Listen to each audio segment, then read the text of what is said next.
이번 분석을 시작하기 앞서 투자 판단의 최종 책임은 투자자 본인에게 있다는 점을 명확히 말씀드립니다. 저희는 단순 참고용 정보나 분석을 제공할 뿐 특정 종목이나 섹터에 대해 매수나 매도를 절대 추천하는 것이 아닙니다. 안녕하세요. 오늘 저희가 함께 좀 깊이 파고들 주제는요. 바로 인공지능, AI 기술주 이야기입니다. 요즘 정말 뜨겁죠. 시장을 아주 달구고 있는데 또 동시에 불안감도 좀 같이 주고 있는 것 같아요. 네, 맞습니다. 기대와 우려가 정말 교차하는 그런 섹터죠. 특히 오늘은 2025년 11월 7일자 밸런스 말틴 바카닥스 기사를 좀 중심으로 살펴보려고 하는데요. 최근에 기술주들 좀 많이 빠졌잖아요. 이 매도세가 과연 이 AI에 대한 투자자들의 믿음, 이걸 어떻게 시험하고 있는지, 그리고 또 중요한 게 미국 연준이죠. 연준의 금리 인하 가능성, 이게 또 이 상황에 어떤 영향을 줄 수 있을지 좀 집중적으로 파헤쳐 보겠습니다. 네, 그 두 가지 포인트가 지금 시장의 핵심 질문인 것 같습니다. 믿음의 문제, 그리고 거시경제 변수. 그렇죠. 아니 생각해 보세요. 불과 한 주 만에 주요 기술 기업들 시가총액이 8천억 달러랍니다. 8천억 달러가 사라졌어요. 8천억 달러, 정말 상상하기 어려운 규모죠. 네, 그만큼 변동성이 크다는 뜻이고요. 네, 맞아요. 그래서 오늘 저희 목표는요, 이 복잡하게 얽힌 상황들, 그러니까 뭐 거시경제 상황도 봐야 하고 AI 산업 자체의 현실, 이것도 좀 들여다봐야 하고 또 시장 참여자들의 심리까지 이걸 좀 다각도로 한번 쭉 훑어봐서 여러분께서 지금 이게 어떻게 돌아가는 판인가 이걸 좀 명확하게 이해하시는 데 도움을 드리는 겁니다. 자, 그럼 한번 본격적으로 시작해 볼까요? 네, 좋습니다. 한번 파헤쳐 보시죠. 먼저 제일 큰 그림부터 봐야겠죠? 거시경제 환경입니다. AI 관련 기술주들, 이걸 장기 듀레이션 자산 이렇게 부르잖아요. 네, 그렇죠. 좀 어려운 말 같기도 한데 이게 뭐냐면, 그러니까 지금 당장 버는 돈보다는요, 아주 먼 미래 엄청난 현금 흐름을 만들어낼 거다. 이런 기대를 보고 가치를 매기는 거죠. 맞습니다. 잠재력에 투자하는 거죠. 어떻게 보면. 그렇죠. 비유하자면 저기 아주 멀리 있는 별, 그 별의 가치를 지금 여기서 재려고 하는 그런 느낌? 비유가 아주 적절한데요? 네. 그런데 이 미래 가치를 현재 가치로 이렇게 바꿔주는 할인율이라는 게 있잖아요. 여기에 연준의 기준금리가 아주 결정적인 영향을 미친다는 거죠. 네, 바로 그 할인율이 핵심입니다. 과거에 연준이 금리를 계속 높게 유지했을 때 그때 기술주들 어땠었죠? 그때 정말 힘들었죠. 금리가 높으면요, 미래 가치를 현재로 가져올 때 적용하는 할인율 자체가 높아지거든요. 그렇죠. 그러니까 미래에 아무리 대단한 수익을 약속한다고 해도 그 높은 할인율 때문에 오늘의 가치는 상대적으로 낮게 평가될 수밖에 없었습니다. 아하, 이게 지난 고금리 시기 동안 기술주들이 좀 고전했던 근본적인 이유 중 하나죠. 예를 들어서 인플레이션 잡겠다고 연준이 기준금리 계속 올렸던 때 생각해 보면요. AI 기술 자체에 대한 기대감은 여전했지만 그 기대감을 반영한 기업 가치, 그러니까 밸류에이션에는 상당한 부담이 됐었죠. 구체적으로 예를 들어 주실 수 있나요? 예를 들면 한 5년 뒤에 100억 달러 순이익을 낼 것 같은 AI 기업이 있다고 쳐보죠. 금리가 낮을 때는 이 미래 이익의 현재 가치가 한 80억 달러로 평가될 수 있어요. 그런데 금리가 확 올라가면 똑같은 미래 이익이라도 현재 가치는 60억 달러 아니면 그 밑으로 뚝 떨어질 수도 있는 겁니다. 와, 차이가 크네요. 네. 미래의 꿈은 그대로인데 그걸 현실로 가져오는 비용이 비싸진 셈이죠. 그렇군요. 미래의 잠재력이 아무리 좋아도 이 금리라는 현실적인 무게가 현재 가치를 그냥 깎아내리는 효과가 있다는 말씀이네요. 정확합니다. 그런데 기사에서는 연준의 정책 변화 가능성을 좀 언급하고 있잖아요. 만약에 진짜로 금리 인하가 된다면 단순히 이 할인율 계산만 달라지는 건가요? 아니면 또 다른 효과가 있는 건가요? 물론 그 할인율이 낮아져서 수학적으로 가치가 올라가는 효과도 중요하죠. 네. 하지만 그게 전부는 아니에요. 금리 인하가 가져올 수 있는 더 큰 파급력은 제 생각에는 시장 전체의 분위기, 그러니까 투자 심리에 미치는 영향입니다. 심리적인 부분. 네, 금리 인하라는 게 단순히 돈 빌리는 비용만 낮추는 게 아니고요. 시장에 돈을 더 많이 풀게 되고 또 투자자들이 좀 더 안전자산보다는 위험자산에 좀 더 과감하게 투자하게 만드는 그런 경향이 있거든요. 흔히 말하는 리스크 온 분위기 말씀이시죠? 맞습니다. 바로 그 리스크 온 분위기. 고금리 때는 다들 불확실하니까 안전한 데로만 돈이 갔다면 금리 인하는 이제 다시 성장 스토리에 베팅해도 괜찮겠다. 이런 신호탄처럼 작용할 수 있다는 거죠. 특히 AI처럼 뭔가 혁신적인 분야는 더 그렇겠네요. 그렇죠. AI처럼 혁신 기술에 대한 기대감이 여전히 높은 상태에서 금리 부담까지 줄어든다. 그러면 투자 매력도는 훨씬 더 커질 수밖에 없는 거죠. 지금 시장이 이미 연준의 다음 행보를 엄청 주시하고 있잖아요. 네, 그렇죠. 당장 다음 달 금리 결정에 관심이 쏠리고 있죠. 네, 그 CME 페드워치 툴 보면 다음 달 금리 인하 가능성을 벌써 66.9%나 보고 있더라고요. 와, 꽤 높네요. 거의 3분의 2인데요. 네, 이것만 봐도 단기적으로는 연준 결정이 AI 기술주 방향에 얼마나 중요한 변수인지 알 수 있죠. 뭐랄까 메마른 땅에 단비 내리듯이 투자 심리를 확 살릴 수 있는 그런 촉매제가 될 수 있다는 기대감이 상당히 큰 상황입니다. 알겠습니다. 거시경제 환경, 특히 금리의 영향과 그 변화 가능성을 좀 짚어봤는데요. 그럼 이제 시선을 좀 더 안으로 돌려보죠. 산업, 그리고 개별 기업들의 현실은 어떤지 한번 보겠습니다. 최근에 기술주들이 많이 빠졌는데 이게 단순히 AI 섹터 전체에 대한 막연한 공포, 뭐 이런 것 때문만은 아니라는 분석이 좀 힘을 얻고 있는 것 같아요. 네, 맞아요. 오히려 시장이 본격적으로 옥석 가리기에 나선 거다, 뭐 이런 해석이 있더라고요. 네, 그 표현이 아주 정확한 것 같습니다. 옥석 가리기. 그러니까 투자자들이 이제 AI 혁명이다, 뭐 이런 거대한 구호 너머를 보기 시작했다는 거죠. 실제로 AI 기술 도입해서 투자한 만큼 돈을 벌고 있냐? ROI죠. 그리고 이게 계속 갈 수 있는 사업 모델이냐? 이런 걸 좀 냉정하게 따져 묻기 시작했다는 거죠. 맞습니다. 딱 그겁니다. 쇼미더머니. 그러니까 이제 결과를 좀 보여줘 봐라. 이런 요구가 점점 거세지고 있다고 봐야죠. 뭐 막연한 청산진이나 그냥 기술 시연 이런 것만으로는 더 이상 높은 기업 가치를 정당화하기가 좀 어려워진 그런 국면으로 접어들고 있는 게 아닌가 싶습니다. 사실 이게 뭐 기술 성숙도에 따른 자연스러운 과정이기도 하고요. 초기에는 그냥 가능성만 보고도 막 열광하다가 시간이 지나면 이제 진짜 성과를 내놔라 이렇게 되는군요. 네, 그렇죠. 그런 관점에서 보면 최근에 나온 몇몇 데이터는 좀 정신이 번쩍 들게 하던데요.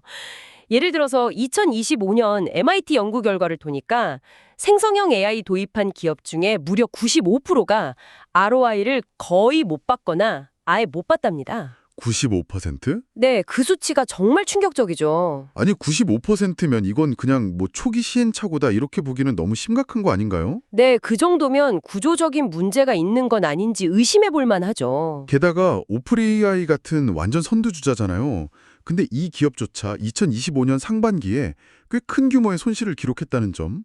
이것도 AI 기술 상업화가 아직은 좀 길이 멀다는 걸 보여주는 것 같고요. 맞습니다. 선두 기업조차 수익 내기가 쉽지 않다는 걸 보여주는 거죠. 그러니까 이런 상황이니 투자자 입장에서는 당연히 궁금한 게 많아질 수밖에 없죠. 예를 들면 엔비디아, AI 칩 시장 거의 뭐 장악하고 있잖아요. 이런 인프라 기업은 계속 잘 나갈 수 있을까? 뭐 이런 질문. 네, 흔히들 골드러시의 삽 장수라고 비유하죠. 그렇죠. 아니면 마이크로소프트, MSFT나 구글, GOGL 같은 엄청 큰 기업들. AI에 진짜 천문학적인 돈을 쏟아붓고 있는데 이게 과연 합리적인 비용일까? 네, 그 비용 문제도 상당히 중요하죠. 혹시 뭐 밑빠진 독에 물 붓는 거 아닌가? 주주들은 당연히 물을 수 있는 거고요. 그리고 또 아직 못 뚜렷한 수행 모델은 없는데 기술력이나 가능성만 보고 엄청 높은 가치 받았던 그런 AI 스타트업들 많잖아요. 네, 많죠. 이런 회사들은 앞으로 자금 조달이 훨씬 더 어려워지는 거 아닐까? 뭐 이런 현실적인 고민들이 이제 깊어지는 거죠. 아, 정말 정확하고 중요한 질문들을 다 짚어주셨습니다. AI 생태계 안에서도 각 기업이 처한 위치나 상황에 따라서 지금 직면한 과제들이 확연히 다릅니다. 그렇죠. 다 같은 AI 기업이 아니죠. 네, 엔비디아 같은 인프라 제공 업체들은 AI 모델 만들고 운영하는 데 꼭 필요한 고성능 반도체 수요가 계속 있는 한 유리한 위치를 유지할 가능성은 없습니다. 분명히 높아요. 하지만 아시겠지만 기술 발전 속도가 워낙 빠르잖아요. 그리고 경쟁사들이 또 막 추격해오고 있고 그래서 지금의 지배력이 뭐 영원할 거다 이렇게 장담하기는 또 어렵습니다. 계속 혁신해야 한다는 압박이 엄청나죠. 끊임없이 달려야 하는군요. 그렇죠.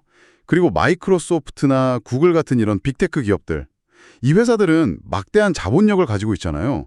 이걸 바탕으로 자기네 서비스에 AI를 아주 깊숙이 넣고 또 클라우드 서비스를 통해서 기업 고객들한테 AI 솔루션 팔면서 새로운 성장 동력을 찾고 있죠. 네, 실제로 많이 쓰고 있고요. 하지만 이 기업들의 AI 관련 지출 규모도 정말 어마어마하거든요. 그래서 과연 이 투자가 언제, 어떻게 구체적인 수익성 개선으로 이어질 거냐, 여기에 대한 시장의 검증 요구가 점점 높아지고 있는 겁니다. 돈은 엄청 쓰는데 그래서 뭘 얼마나 벌 거냐 이걸 보여달라는 거군요. 네, 맞습니다. 그리고 마지막으로 말씀하신 AI 스타트업들, 이들은 훨씬 더 힘든 환경에 처할 수 있습니다. 설령 연준이 금리를 내린다고 해도요, 투자자들이 예전처럼 묻지마 투자를 하지는 않을 거라는 거죠. 아, 분위기가 달라졌군요. 네, 실제 수익 모델이 정말 괜찮은지, 성장 가능성이 있는지 이걸 훨씬 더 깐깐하게 따지기 시작했기 때문에 앞으로 이 옥석 가리기 과정에서 자금 확보에 어려움을 겪거나 아니면 M&A 시장으로 밀려나는 스타트업들이 꽤 늘어날 수 있습니다. 그렇군요. 정말 옥석 가리기가 본격화되는 거네요. 그렇다면 이런 상황에서 연준의 금리 인하가 만약 현실화된다면 이 옥석 가리기 국면에 어떤 영향을 줄 수 있을까요? 이게 그냥 모든 배를 다 띄어지는 그런 밀물이 될까요? 연준의 금리 인하는 단기적으로는요, AI 섹터 전체의 숨통을 틔워주는 효과는 분명히 있을 겁니다. 아, 일단은 긍정적이군요. 네, 단기적으로는요. 아까 얘기했듯이 할인율 떨어져서 밸류에이션 부담 좀 덜어지고 또 리스크온 심리 자극하는 효과가 같이 오니까요. 네. 하지만 이게 모든 기업에게 똑같은 혜택을 주는 건 아니라고 봅니다. 장기적으로 보면 결국에는 펀더멘털, 그러니까 기업의 기초 체력이 튼튼하고 AI를 통해서 진짜로 비용을 줄이거나 아니면 새로운 돈벌이를 만들어내는 능력을 보여주는 기업, 이런 기업들만 살아남는 차별화 장세가 더 심해질 가능성이 높아요. 아, 결국에는 실력 있는 기업만 살아남는다. 그렇죠. 금리 인하가 일시적으로 유동성 파트를 열어줄 수는 있겠지만 그 파티 끝나고 나서도 계속 성장하는 모습을 보여주는 기업은 결국 소수일 수 있다는 거죠. 그런 관점에서 보면 최근에 이런 조정이 AI 산업에 좀 과도했던 거품을 일부 걷어내고 진짜 경쟁력 있는 기업을 가려내는, 어떻게 보면 시장의 건강성을 회복하는 과정의 일부다, 이렇게 해석할 수도 있습니다. 오히려 건강한 조정일 수도 있다. 네, 장기적으로 보면 그럴 수 있다는 거죠.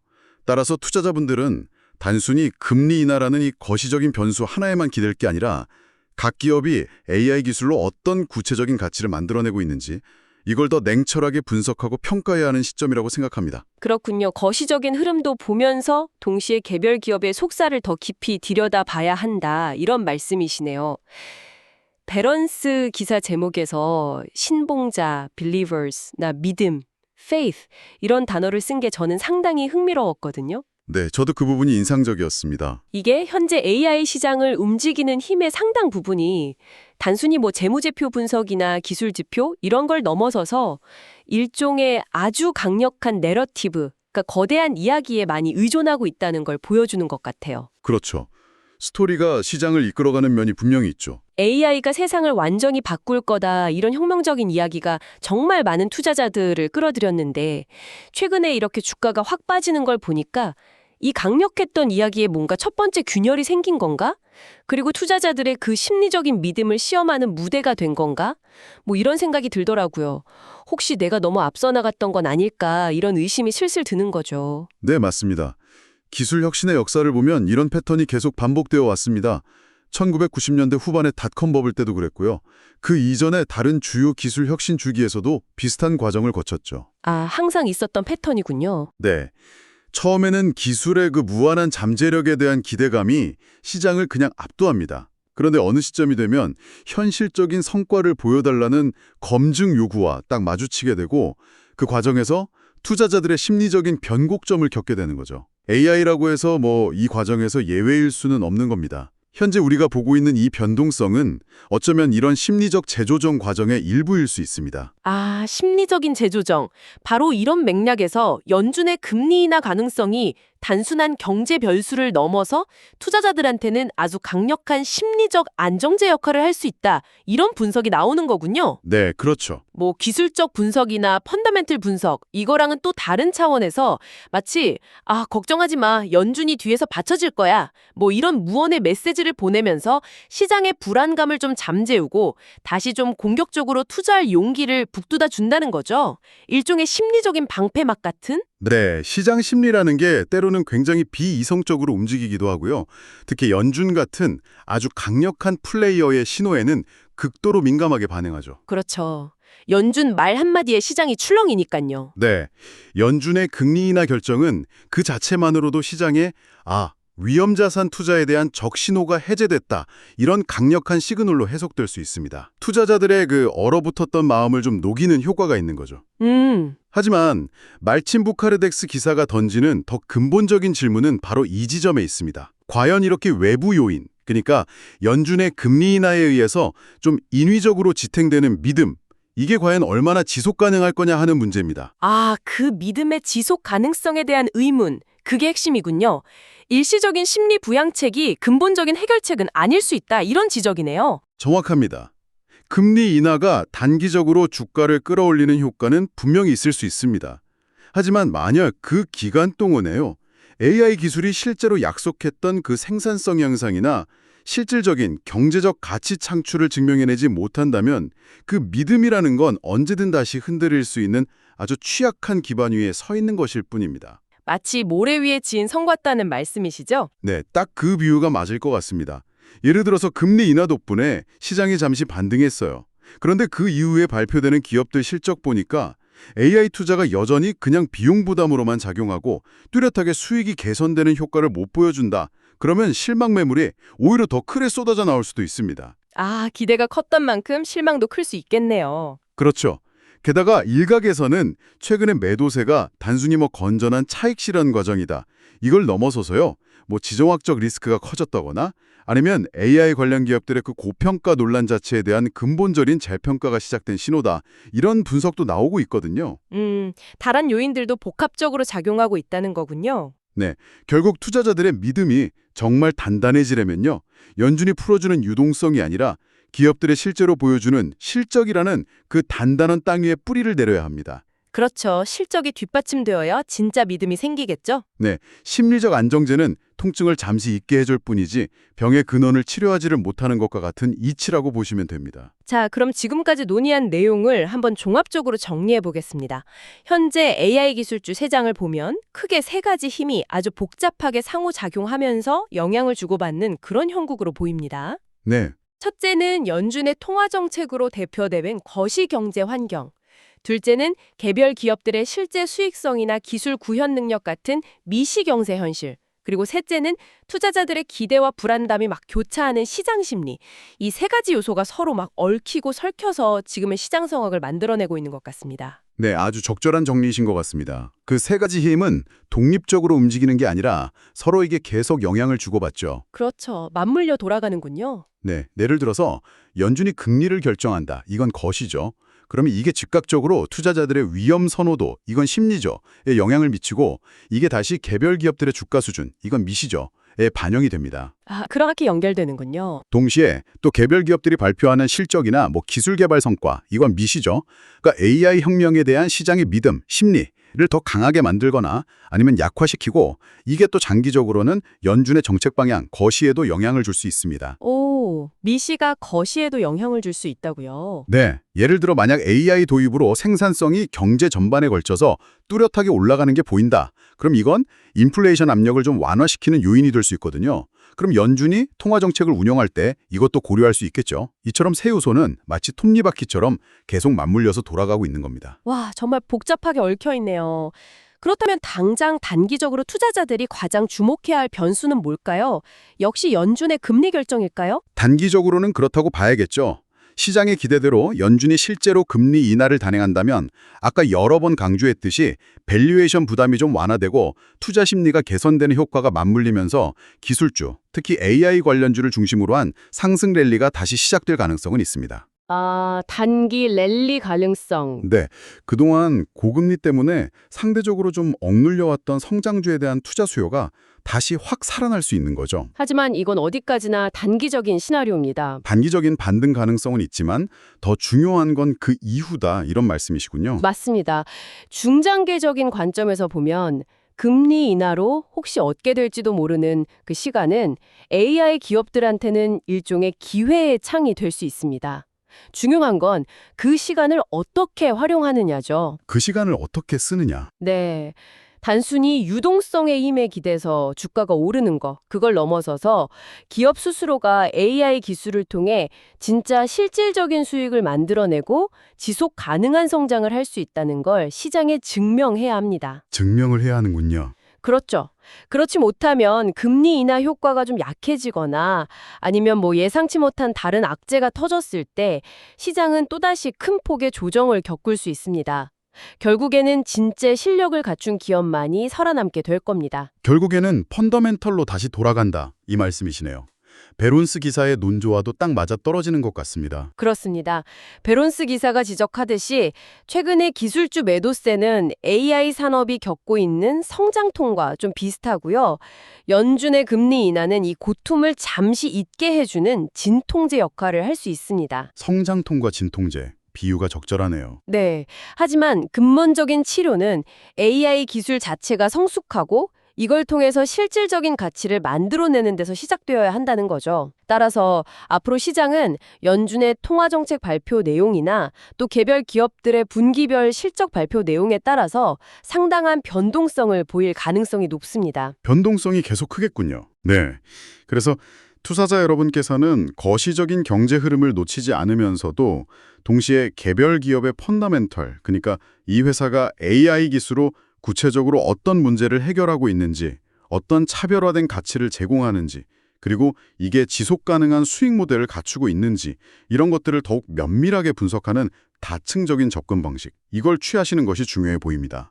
단순히 AI라는 그 라벨에만 현혹되지 마시고 그 이름 뒤에 숨겨진 진짜 실체를 파악하려는 노력이 필요한 시점이라고 생각합니다. 네, 정말 중요한 말씀입니다.